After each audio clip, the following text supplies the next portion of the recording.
Good afternoon, everybody. Welcome back to us. I hope you had a lovely summer. I know you've done this talk last year, so again, it's just a quick run through of what happens if you have an accident, where to get medical treatment. I know Colin briefly mentioned the new doctor service that we have on site. I'm just going to mention it again for you, and also just some fire safety information. Last year we had 72 reported accidents across the campus. We know there's a lot of underreporting of accidents happening, so that's why we would encourage you to report accidents if they happen. Of that 72, 19 were in your own department, which account for 26%, and the type of accidents, same ones pretty much with yourselves every year: the chemical burns, the eye injuries, the Bunsen burner burns, and hand injuries. Chemical burns came in the highest last year, and then it was the Bunsen burner burns after that. So again, it's just, I know it's what you're doing, is you're using chemicals. Every time you go into a lab, you're using them all day long.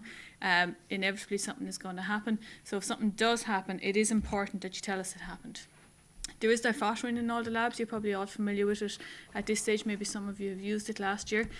So just to make you aware that it is there, it's available for you. And when you use it all. There's no point in using just a little spray of it. Use it all. Make sure that if you do get a chemical burn, that you put enough of the treatment on it.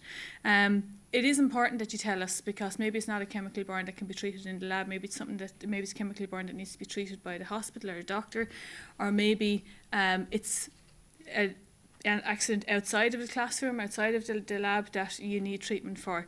So if you tell us what happened, you can tell your lecturer, you can tell a supervisor, you can tell a departmental technician, you can tell your course leader, or you can tell myself. Any one of us, the first thing we'll do is we'll arrange medical treatment for you, and that's the reason why we want you to tell us about the accident, so we can arrange that medical treatment. After that, then we can investigate what happened, we can fill out the report forms, and we can prevent that accident happening to someone else. If you do need treatment, there's different levels. So if it's a basic injury that you have, it can be dealt with by a first aider on site, and we have first aid kits in all our labs. And the departmental technicians will be able to tell you who the first aiders are for your department. If you do need medical treatment, so you have a couple of options here. If you think it's just medical treatment from a GP, we have Roe Craven Medical Practice are coming on site with us. As you know from being here last year, we didn't have doctors on site, so it's great that we're getting the doctors back on site. We're going to have them 4 mornings a week, Monday to Tuesday, Wednesday, Thursday, here in what we're calling our purple building. So you'll see, if you have happened to be in the canteen and you looked out, you'll see the purple wall that's after been painted recently to make it very obvious where the medical centre is for people. Outside of that morning time that they're going to be here, we have a full service available in the Waterford Health Park. If you're familiar with Waterford, the Waterford Health Park is up Browns Road, basically at the top of Browns Road. It's probably a 10-minute walk from here, but we do have a taxi service available for people if they have an accident, to bring them to and from the medical practice. The Roe Craven location in the Waterford Health Park have full services that are available to us, and they have an acute clinic in place every afternoon. So basically, if you have an accident, it's past 1 o'clock, they're not on site anymore, that's where we'll be sending you, and you'll be treated up there. And they have everything available up there. If it's something more serious and you need to go to the hospital, or if you prefer to go to your own GP, or if it's out of hours, so say for example you're here at night time in the library and you fall, you have the option of the care doc as well.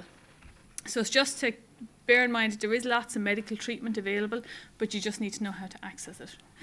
If you go to Roe Craven, we have the procedure in place with them that they will invoice us directly, so you won't have to shell out the €50 or the €40 when you go in. If, however, you go to your own GP, if you go to care doc or the hospital, you will have to pay them up front.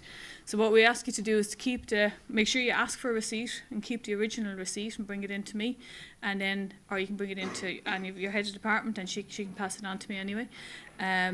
And then we can arrange a refund for you, but we do need the original receipt. We'll also then at that point make sure the incident report has been filled out, and any follow-on treatment that you would need. So for example, if you need to go to physio, maybe you had an accident involving your eyes and you need to go to an optician, or whatever the case may be, we can arrange that follow-on treatment. So that's why it's important that you would come forward and tell us that something has happened. As I said, we have first aid kits. We have first aiders available. We also have first aid kits in all the labs. So they're in every lab that you're going to be in. They're serviced every 2 months. and stock is replaced every 2 months to make sure that the stock is not out of date, and that if you go to something and you're using it, it's there and it's in date and it's the correct equipment for you. We also have first aid kits in all our canteen areas, in the Dome Bar, in the libraries, in the IT building, at all the porters' desks and in all our school administrative offices. So there's lots of first aid kits around the place should you need them. We have 17 defibrillators across all our campuses, across all our buildings and all our campuses, and every building that we have going forward, or any new building that we put up, it'll be kitted with a defibrillator.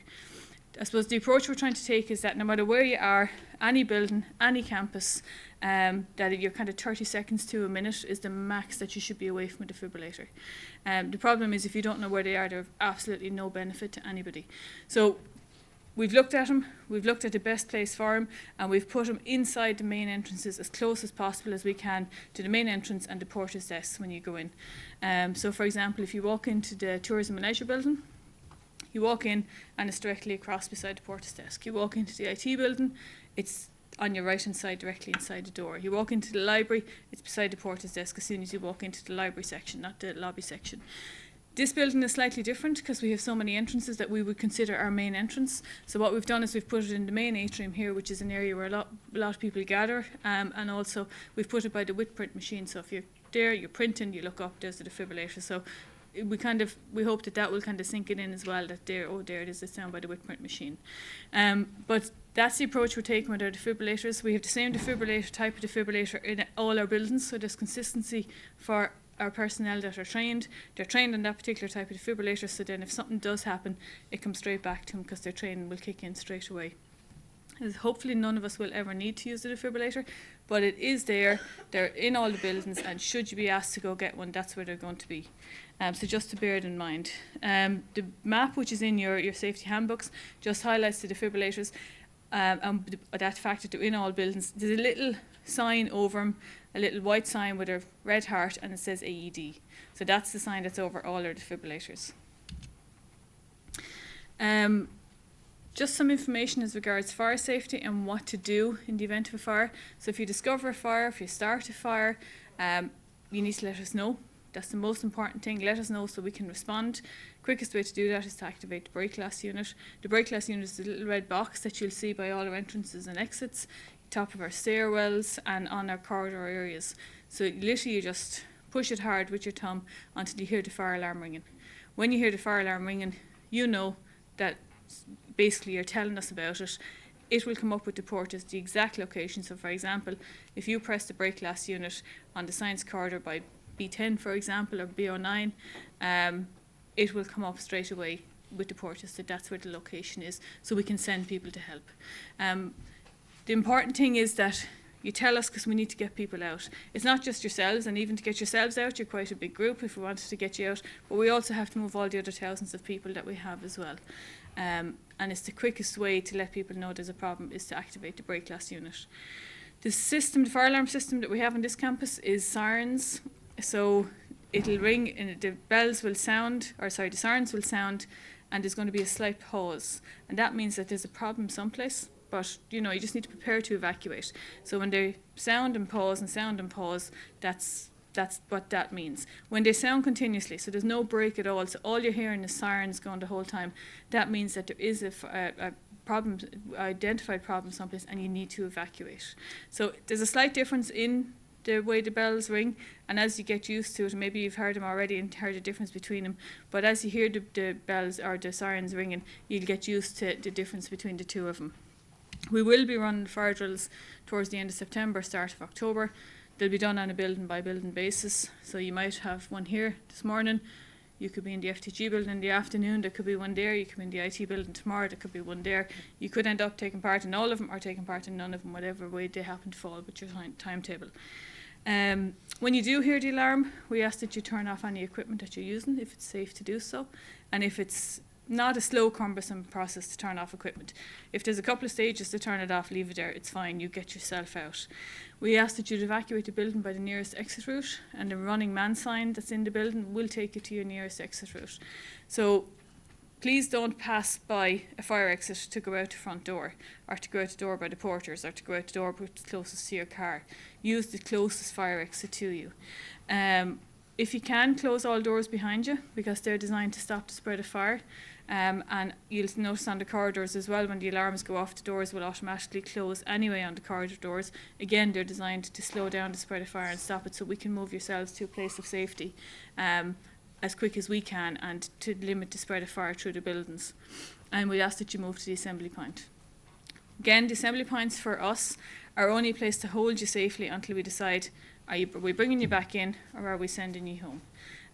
They're not designed for any other reason, because we don't know who's here. We don't have a list of people who's in the building. We don't take names at an assembly point. It's just a holding area for us that's far enough away from the building while we just decide, are you coming back, or do we need to make arrangements for you to be sent home?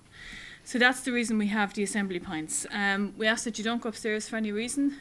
If you go up, you don't know if you can come back down. That's the problem. You can say, I'm just going to run up to whatever for 5 minutes. I want to hand in a project, or whatever the case may be. But in that 5 minutes, you don't know where the fire is or where it's after spreading. So please don't go upstairs. Please don't go to your lockers or or back up to labs to collect anything. Please don't use the lift. And most importantly, please don't come back in until the all clear has been given. The reason being, and I would have said this to you again last year, that we use a system called, where we get fire wardens to sweep the buildings. So for example, the alarm goes off, the fire wardens come into play on the B corridor, and we sweep the building. They come to us and they tell us B corridor is clear.